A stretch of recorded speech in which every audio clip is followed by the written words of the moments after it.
बड़े ही गर्मजोशी से आपका स्वागत करते हैं एक बार फिर से। तो आपने देख ही लिया होगा कि अपन इस वीडियो में आज क्या पढ़ने वाले हैं। और इससे पहले वाले जो वीडियो में हमने पढ़ा था गागरोन के बारे में, चित्तौड़गढ़ दुर्ग के बारे में और पढ़ा था कुंभलगढ़ दुर्ग के बारे में। पिक्चर के माध्यम से पढ़ा था, अपन ना कोई नोट्स डाउन किए हैं और ना ही मैंने आपको स्क्रीन पे लिखकर कुछ बताया है। तो आपने काफ़ी अच्छा रेस्पॉन्स दिया है उस पर। और अगर आपने वो वीडियो नहीं देखा है तो मैं लिंक आपको इसी वीडियो के डिस्क्रिप्शन में दे दूंगा, तो वहाँ से जाके आप देख सकते हैं। तो आज हम पढ़ने वाले हैं, सबसे पहला है रणथंभौर दुर्ग। तो ये देखिए रणथंभौर दुर्ग है। अब ये रणथंभौर दुर्ग है कहाँ पर? तो ये है राजस्थान के सवाई माधोपुर जिले के अंदर। कहाँ पर है? सवाई माधोपुर जिले के अंदर है। किसने बनवाया था? तो कोई ना कोई तो बनवाता ही है। तो वैसे ही जो 8वीं सदी के अंदर चौहान शासक थे। कौन से शासक थे? चौहान शासकों ने इसका निर्माण करवाया था। और यह जिस पहाड़ी पर है, अब आपने सर्दी आ गई है, सर्दी के अंदर क्या खाते हो? अंडा खाते हो। ठीक है, सर्दी के अंदर अंडा खाते हो, तो अंडे के आकार की पहाड़ी पर यह बना हुआ है। कौन सी आकार की पहाड़ी पर? अंडाकार पहाड़ी पर यह बना हुआ है रणथंभौर दुर्ग सवाई माधोपुर के अंदर। अब अंडाकार पहाड़ी के ऊपर बनने के कारण यह दुर्ग क्या है, दूर से दिखता नहीं है।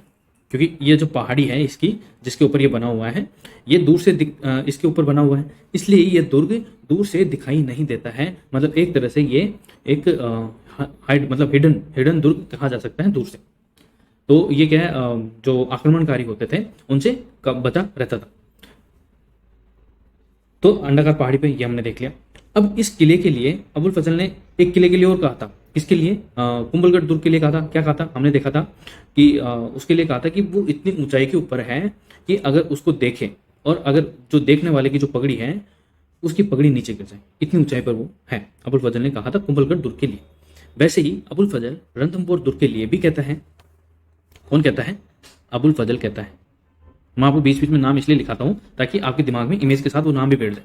तो अबुल फजल कहता है कि यह दुर्ग, बाकी सारे जो दुर्ग हैं वो नंगे हैं। नंगे का मतलब उनके पास कोई सुरक्षा नहीं है, जबकि यह दुर्ग बख्तरबंद है, मतलब चारों तरफ से सुरक्षित है। तो अबुल फजल कहता है रणथंभौर दुर्ग के बारे में। तो ये हमने जान लिया।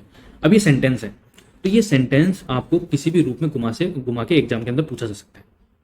जैसे RAS के अंदर आपसे पूछा जा सकता है कि अबुल फजल का ये कथन कि बाकी सब दुर्ग नंगे हैं, केवल यह दुर्ग ही बख्तर बंद है, किस किस दुर्ग के लिए कहा गया है और इससे आप क्या समझते हैं।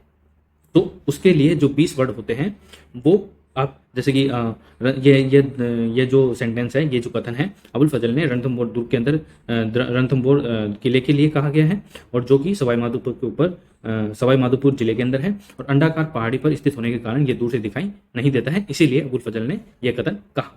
तो ये हो गया आपका 20 नंबर का जो क्वेश्चन, सॉरी 5 नंबर का क्वेश्चन 20 वर्ड के अंदर।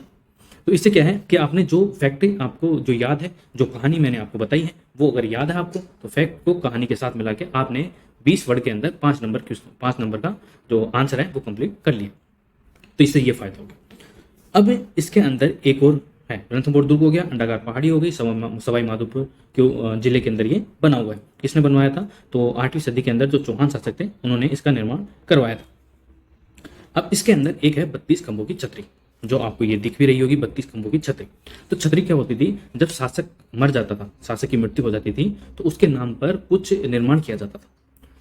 जैसे कि आजकल क्या होता है, कोई पैसे वाले लोग होते हैं ना, तो वो क्या करते हैं, जैसे अपने परिवार के किसी सदस्य की मृत्यु हो जाती है तो उसके नाम पर या तो कोई अनाथ आश्रम बना देते हैं या फिर कोई मंदिर बनवा देते हैं, ताकि लोग वहां पर जाएं और उनको याद करें। तो इसी वजह से ये छतरियों का निर्माण किया जाता था। अब 32 खंभों की छतरी क्यों है? क्योंकि ये आपको दिख रहे होंगे, ये खंभे आपको दिख रहे होंगे। तो इस छतरी के अंदर ऐसे कितने खंभे हैं? 32, इसलिए इसको 32 खंभों की छतरी कहा गया है। दूसरा, एक और इंपॉर्टेंट चीज है इसके अंदर, ये भी 32 खंभों की छतरी है। वो ये इसका फ्रंट व्यू था और ये इसका साइड व्यू है। त्रिनेत्र गणेश्वर मंदिर, जय हो गणेश जी की। ठीक है, क्योंकि जो भी हम शुभ काम करते हैं उसमें गणेश जी को पहला निमंत्रण दिया जाता है, और त्रिनेत्र गणेश मंदिर एकमात्र मंदिर है जो कि रणथंभौर दुर्ग के अंदर है। हो सके तो बेड़ा पार लगाते, हाथ जोड़ लो एक बार फिर से। ठीक है, तो त्रिनेत्र गणेश मंदिर, क्योंकि इनके 3 आंख है और इनके जो पिताजी हैं शिव जी, उनके भी 3 आंख है। ठीक है, तो त्रिनेत्र गणेश मंदिर एकमात्र मंदिर है राजस्थान के अंदर जो कि रणथंभौर दुर्ग के अंदर स्थित है। तो ये हमने पढ़ लिया रणथंभौर दुर्ग के बारे में। क्या क्या पढ़ने, आपने क्या क्या देख लिया? सबसे पहले देख लिया कि ये रणथंभौर दुर्ग है, कहाँ पर है? सवाई माधोपुर के अंदर है। कहाँ पर है? सवाई माधोपुर। ये फैक्ट तो आपको याद हो गया कि अगर आपसे पूछें कि रणथंभौर दुर्ग कौन से जिले के अंदर है, तो सवाई माधोपुर में, ये हो गया। दूसरा, अगर आपसे पूछे कि किस पहाड़ी के ऊपर स्थित है, तो ये इस मतलब किस पहाड़ी के, जो पहाड़ी का जो आकार है वो कैसा है जिसके ऊपर रणथंभौर दुर्ग स्थित है, तो उसका आकार क्या है? अंडाकार आकार है, और इसीलिए ये दूर से दिखाई नहीं देता है। ये किसने कहा है कि बाकी सब दुर्ग नंगे हैं और यह दुर्ग बख्तर बंद है? तो ये कहा है अबुल फजल ने। ये भी आपको पता चल गया। किसने बनवाया था? तो 8वीं सदी के अंदर चौहान शासकों ने इसका निर्माण करवाया था। दूसरा, अगर आपसे पूछे कि इसके अंदर क्या क्या निर्मित है, जो फेमस भी है, प्रसिद्ध है, जो निर्माण किए गए हैं, वो क्या है? एक तो 32 खंभों की छतरी है, और दूसरा है त्रिनेत्र गणेश मंदिर। अगर आपको पूछा कि त्रिनेत्र गणेश मंदिर है वो कहाँ पर है, तो आपको सवाई माधोपुर लिखना है, अगर ऑप्शन में जिले का नाम है तो। और अगर जिले का नाम ना, अगर किलों के नाम है, तो आपको लिखना है रणथंभौर दुर्ग। ठीक है, आई होप आपको समझ में आ गया। नेक्स्ट है हमारा मेहरानगढ़ दुर्ग। ये है ड्रोन का टॉप व्यू, ड्रोन से ली गई फोटो है ये। यहाँ पर मैं घूमने गया था जब ये पिछली बार RS का एग्जाम हुआ था, तब गया था मैं बच्चों के साथ। तो यहाँ से मैं एंट्री ली मैंने, और यहाँ पर गया। काफ़ी भीड़ रहती है यहाँ पर। अगर आप किसी मतलब सीजन के दौर पे जाओगे तो काफ़ी भीड़ रहती है, वैसे तो ठीक ही रहता है। तो यहाँ से एंट्री होती है, ठीक है, और यहाँ पे टिकट काउंटर है। अगर स्टूडेंट हो तो स्टूडेंट कार्ड लेके जाना, आपको काफ़ी 50% डिस्काउंट मिल जाएगा। फिर यहाँ से अंदर जाते हैं इधर, ठीक है। ऊपर छत पे तो जाने देते नहीं है, बाकी आप अंदर से घूम सकते हैं, अंदर पूरा घूम सकते हैं, ठीक है। बाकी इधर भी नहीं आने देते, बाकी ऊपर भी नहीं जाने देते, और बाकी अंदर आप जहाँ जहाँ घूमने की जगह है वहाँ आप घूम सकते हैं। जो रेस्ट्रिक्शन एरिया है वहाँ तो आपको जाने नहीं देते हैं। तो ये है मेहरानगढ़ दुर्ग। ऊपर से आपको आराम से अच्छा एकदम खूबसूरत नज़ारा दिख रहा हो।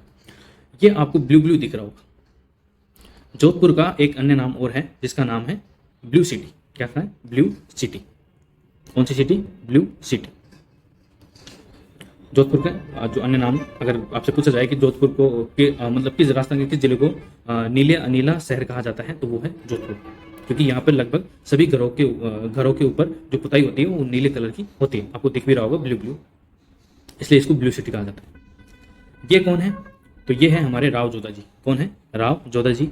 ये किसकी तरफ उंगली कर रहे हैं? तो ये मेहरानगढ़ की और, जो मेहरानगढ़ है उसकी ओर उंगली कर रहे हैं, इशारा कर रहे हैं। अब अपन को याद करना है किसके अंदर कि ये चिड़िया कौन सी पहाड़ी पर है, वो सारी चीज़। तो मेहरानगढ़ दुर्ग सबसे पहले आपको याद करने के लिए, मैं आपको फैक्ट याद करने के लिए कहानी बताता हूँ। ये सिर्फ कहानी याद करने के लिए है, और ताकि लंबे समय तक आपको याद रहे। सबसे पहले तो ये ध्यान रखिए कि इस पहाड़ी के ऊपर ये मेहरानगढ़ दुर्ग नहीं बना था। उससे पहले एक राजा राम नामक जो व्यक्ति था वो यहाँ पर बकरियां चराता था। अब क्योंकि राजस्थान के अंदर पानी की कमी और वनस्पति की कमी है, तो पहाड़ियों के ऊपर ही घास फूस हुआ करती थी, बाकी नीचे तो मरुस्थल है, ठीक है।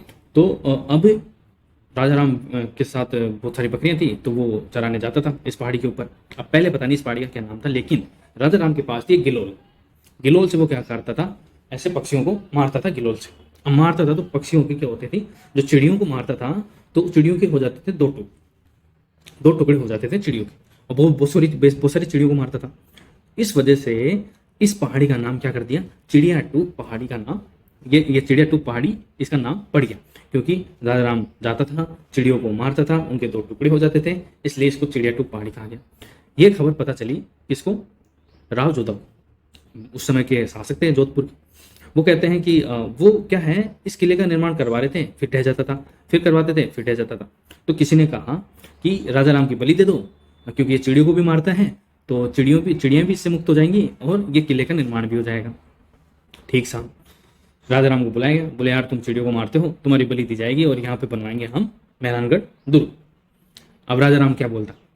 तो बोले साहब जैसे आप किया गया। तो राजा राम की बलि देकर इस किले का निर्माण पूरा करवाया गया। इसलिए इस पहाड़ी का जो नाम है वो चिड़िया टूक पहाड़ी पड़ा, और चिड़िया टूक पहाड़ी के ऊपर ये मयूर के जैसा, मोर की आकृति का जैसा यह किला बनवाया गया, इसलिए इसको मयूर ध्वज या मोर ध्वज गढ़ भी कहा जाता है। दूसरा नाम इसका आप याद रख सकते हैं, गढ़ चिंतामणि। गढ़ चिंतामणि मणि, आप ये एक नाम और याद रख सकते हैं कि किस दुर्ग को गढ़ चिंतामणि के नाम से जाना जाता है। तो जोधपुर का जो मेहरानगढ़ दुर्ग है चिड़िया टूक पहाड़ी के ऊपर बना हुआ है और इस किले का निर्माण राजा राम व्यक्ति नामक व्यक्ति की बलि देकर इस किले का निर्माण करवाया गया राव जोधा के द्वारा। 1459 के अंदर राव जोधा के द्वारा इस किले का निर्माण करवाया गया। चलो ठीक है, हमने मान लिया। उसके बाद हम आते हैं, यह है राव जोधा, ठीक है। किन की ओर इशारा कर रहे हैं, तो ये इशारा कर रहे हैं मेहरानगढ़ दुर्ग की ओर। अब ये तालाब है, इस तालाब का नाम है रानीसर तालाब, रानीसर तालाब। अब जैसा कि मैंने आपको बताया कि बारिश तो कम होती है, अब बारिश कम होती है तो, और उस समय बिजली थी नहीं, ना मोटर थी ताकि नीचे का पानी ऊपर चढ़ा दिया जाए, तो ऊपर ही क्या होता था, तालाब निर्माण कर लिया जाता था ताकि दुर्ग के अंदर मौजूद जितनी भी क्रियाविधि हैं, गतिविधियां हैं जिनके अंदर पानी का काम होता है, जैसे रसोई हो गया, नहाने का हो गया, साफ सफाई का हो गया, उसकी जलापूर्ति इस तालाब से की जा सके, जो बारिश के मौसम में इकट्ठा कर लिया जाता था।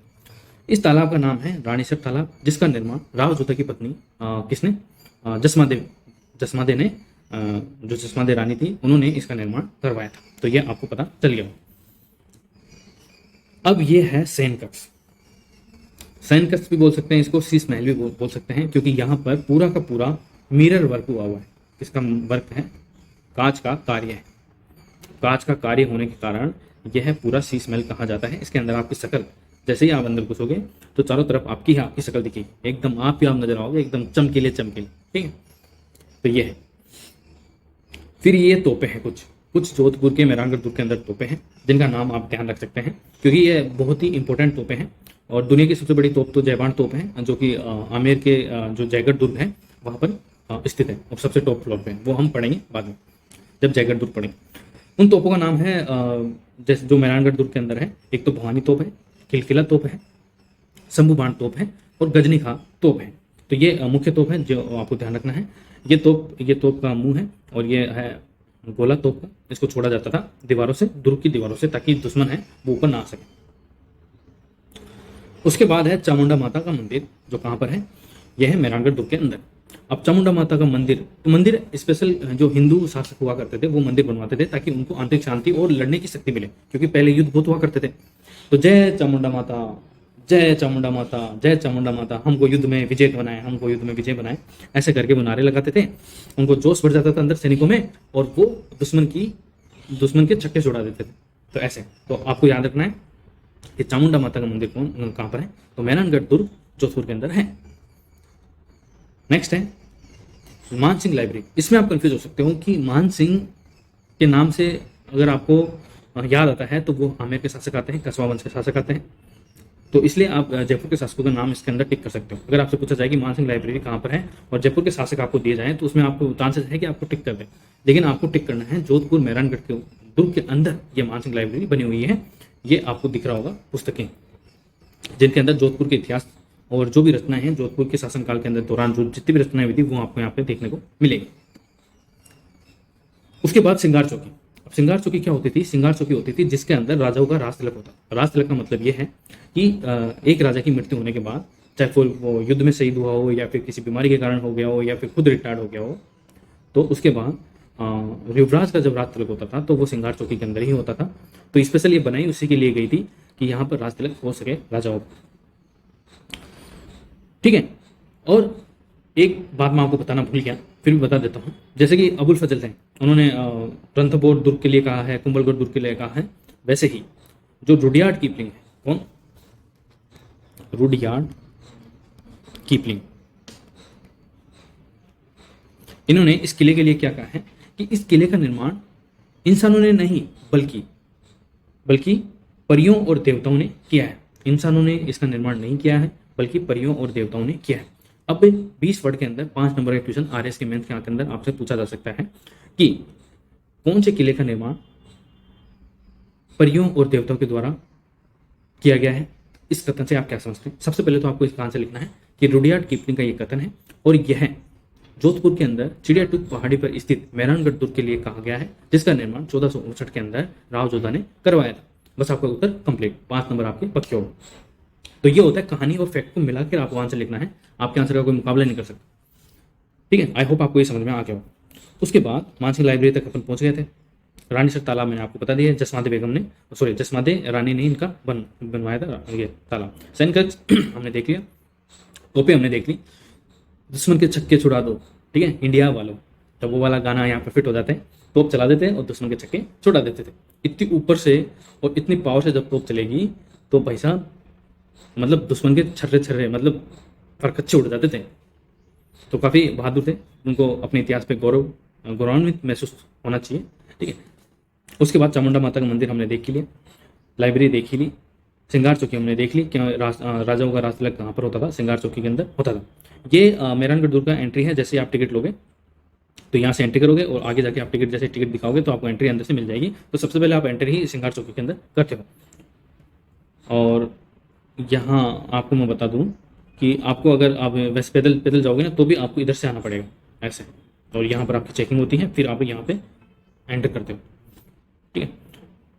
और यहाँ पर एक मंदिर भी है, और फिर हमने देखा, ठीक है, हम आ गए फिर आमेर के किले में। किसमें आ गए? आमेर के किले के अंदर। सबसे पहले तो आमेर के किले का नाम क्या था, क्योंकि किसी न किसी किले का कोई अन्य नाम जरूर होता है। अब इस किले का अन्य नाम क्या है? इसका नाम है कोकिलगढ़। क्या है? कोकिलगढ़। इस किले का, जो आमेर का किला है, जो कि जयपुर के अंदर है, और जयपुर राजस्थान की राजधानी है, और इस आमेर किले का नाम कोकिलगढ़ है। इसका निर्माण किसने करवाया था? तो इसका निर्माण मानसिंह ने करवाया था। मानसिंह कौन? कस्बा शासक था ये, ठीक है। मानसिंह ने इसका निर्माण करवाया था। उसके बाद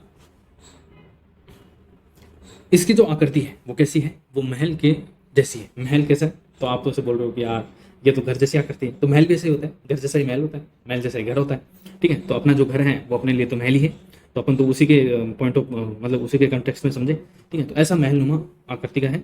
मैं आपको बता दूं, यह है महलनुमा आकृति, ठीक है। तो इसी के आकार का ये जो है दुर्ग है वो बना हुआ है।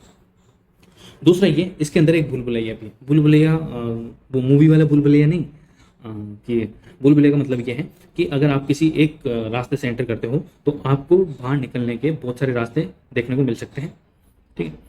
तो अगर आप उसके अंदर, अगर आपको पता नहीं है और फर्स्ट टाइम अगर आप जाओ तो आप उसके अंदर अपने आप को दिशाहीन महसूस करोगे, ऐसा ही महसूस करोगे, क्योंकि आपको पता ही नहीं है बाहर कैसे निकलना है। और एक अन्य भूल भुलैया कहाँ पर है? पश्चिम बंगाल के अंदर है, लखनऊ किले के अंदर। तो ये हमने देख लिया। उसके बाद हम देखेंगे निवास महल। निवास महल, यहाँ पे राजा जो कस्बा शासक थे वो यहाँ पर निवास करते थे। निवास मतलब रहते थे।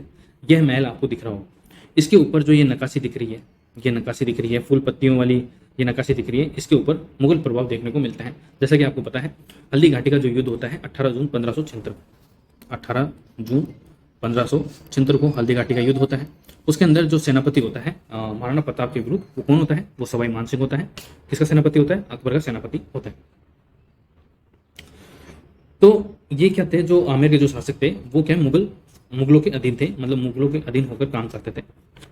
इस वजह से वो जो भी संरचना का निर्माण करते थे उनके ऊपर मुगल प्रभाव देखने को अपन को मिलता है। तो ये निवास महल आपको दिख रहा हो।